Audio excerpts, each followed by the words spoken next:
Selamat siang, Bu Nur. Selamat siang juga, Bu Sri. Sehat, Bu Nur? Alhamdulillah sehat, Bu Sri. Alhamdulillah kita sehat ya, Bu. Saya lihat kok Bu Nur kurang semangat hari ini, tidak seperti biasanya ceria. Amin, semoga kita sehat selalu ya, Bu. Iya nih, Bu, saya kurang semangat hari ini.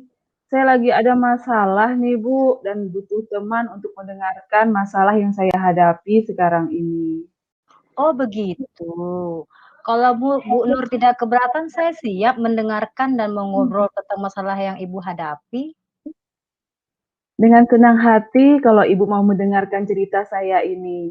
Masalah ini sangat mengganjal di hati saya, Bu. Saya sangat berterima kasih jika Ibu mau mendengarkan cerita saya. Saya lihat Ibu lagi butuh teman untuk berdiskusi. Jadi apa yang bisa saya bantu untuk Ibu dan apa yang ingin Ibu capai dari hasil diskusi kita hari ini, Bu? Iya nih, Bu. Saya butuh teman untuk mendengarkan masalah saya ini. Saya butuh solusi dari masalah yang saya hadapi ini, Bu. Terus ada lagi, Bu, yang ingin Ibu sampaikan? Saya ingin masalah yang saya hadapi ini segera terselesaikan dengan cepat, Bu. Biar tidak menjadi pikiran saya. Ini sangat mengganggu saya, Bu. Dan saya merasa tidak tenang dengan hal ini. Iya, bahaya juga, Bu, kalau masalah ini sampai berlarut-larut ya. Jadi apa masalah yang sedang Ibu alami ini, Bu? Jadi begini, Bu. Kalau sampai masalah ini sampai berlarut-larut, saya menjadi tidak tenang, Bu, dan kepikiran terus. Tadi pagi saya ditegur oleh kepala sekolah, Bu, karena ada pengaduan dari pengawas sekolah. Kelas saya disupervisi oleh pengawas sekolah, Bu.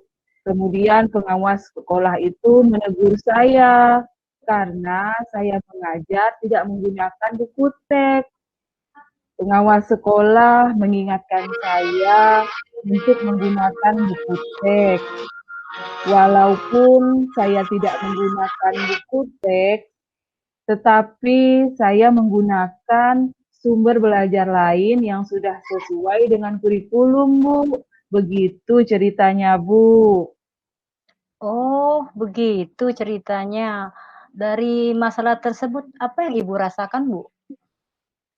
Saya sangat merasa tidak nyaman, Bu, mendapat teguran dari kepala sekolah gara-gara saya mengajar tidak menggunakan buku teks.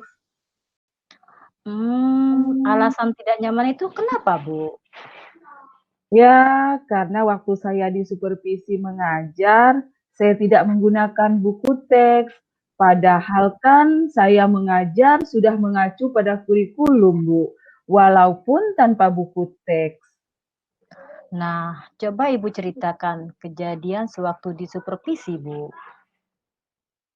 Waktu saya disupervisi, pada saat penyampaian materi pembelajaran, saya tidak menggunakan buku teks, Bu, karena materi yang saya ajarkan sudah saya kuasai dan saya juga menggunakan media yang sudah sesuai dengan kurikulum, Bu. Terus, apa yang membuat Ibu merasa tidak nyaman dan kesal atas kejadian itu, Bu? Masalahnya saya jadi ditegur oleh kepala sekolah, Bu, gara-gara saya mengajar tidak menggunakan buku teks. Seharusnya kan pengawas itu memberitahu saya, Bu. Jadi atas kejadian ini saya merasa malu, Bu, karena sudah ditegur oleh kepala sekolah. Berarti kalau saya simpulkan, masalah ini terjadi karena Ibu mengajar tidak menggunakan buku teks ya, Bu? Iya, Bu, begitulah ceritanya. Padahal saya mengajar sudah sesuai dengan kurikulum. Pengawasnya malah tersinggung dan melaporkan hal ini dengan kepala sekolah saya. Dan akibatnya kepala sekolah itu menegur saya. Nah, untuk menghindari masalah ini, apa yang akan Ibu lakukan dan jangan sampai Ibu mendapat teguran lagi dari kepala sekolah, Bu? Saya menjadikan teguran ini sebagai evaluasi dan refleksi saja, Bu, buat saya.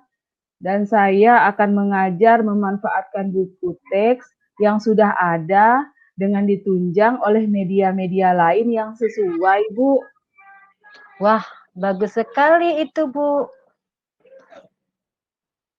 Ibu bisa membandingkan ketika Ibu mengajar dengan buku teks dan tanpa buku teks, apa bedanya, Bu? Iya, Bu. Saya merasakan ketika saya mengajar menggunakan buku teks dan tanpa buku teks sangat berbeda sekali, Bu. Nah, Kadang ada materi yang saya ajarkan tidak sesuai dengan buku teks. Maklumlah, Bu, ya, kadang kita kan lupa dengan materi apa yang kita sampaikan. nah, dengan begitu, apa yang akan Ibu lakukan selanjutnya, Bu? Setelah dengan kejadian ini menjadi pelajaran, Bu, untuk saya. Saya akan membuka diri saya untuk meminta maaf kepada kepala sekolah dan pengawas sekolah atas sikap saya yang menyinggung perasaan pengawas, Bu. Oke, bagaimana perasaan Ibu sekarang setelah menceritakan masalah ini dengan saya, Bu? Alhamdulillah saya merasa sangat lega, Bu, dan senang sekali, Bu. Saya juga akan berkomitmen dan berjanji pada diri saya untuk mengajar menggunakan buku teks. Alhamdulillah Ibu sudah merasa nyaman ya. Terus selanjutnya apa yang akan Ibu lakukan kepada kepala sekolah dan pengawas sekolah, Bu? Saya akan meminta maaf kepada kepala sekolah dan pengawas sekolah atas sikap saya yang membuat tersinggung beliau. Saya akan menerima saran dan pendapat beliau untuk kemajuan saya juga ya, Bu, ya. Iya, bagus sekali sikap Ibu menerima dengan ikhlas dan berlapang dada untuk meminta maaf. Rencana Ibu selanjutnya apa, Bu?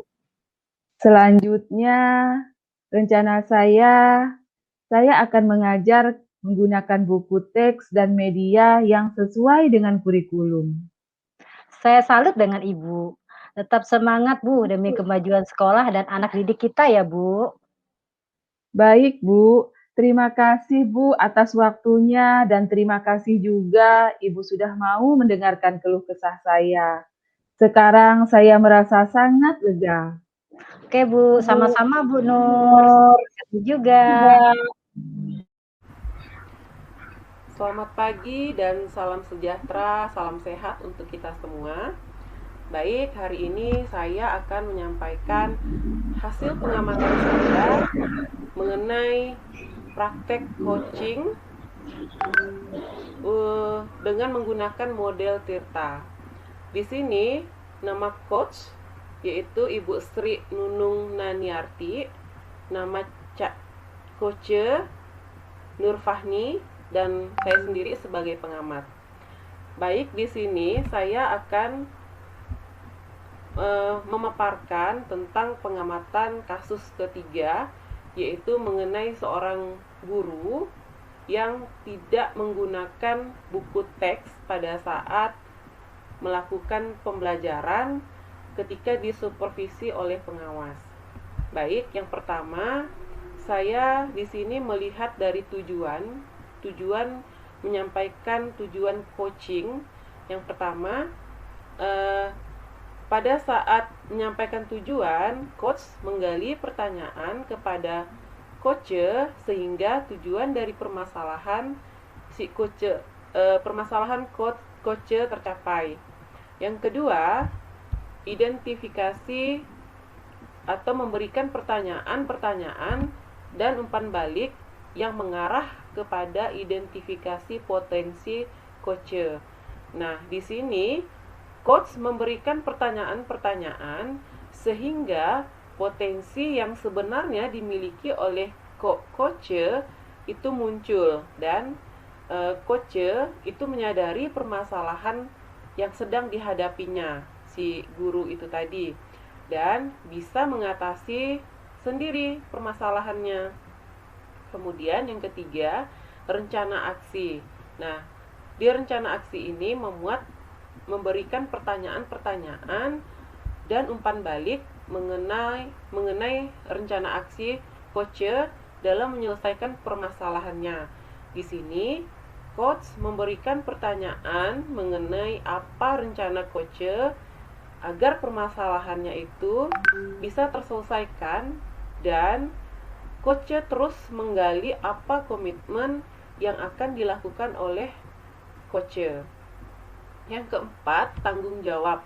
Di sini memberikan pertanyaan-pertanyaan dan umpan balik mengenai komitmen coach dalam menjalankan rencana aksinya.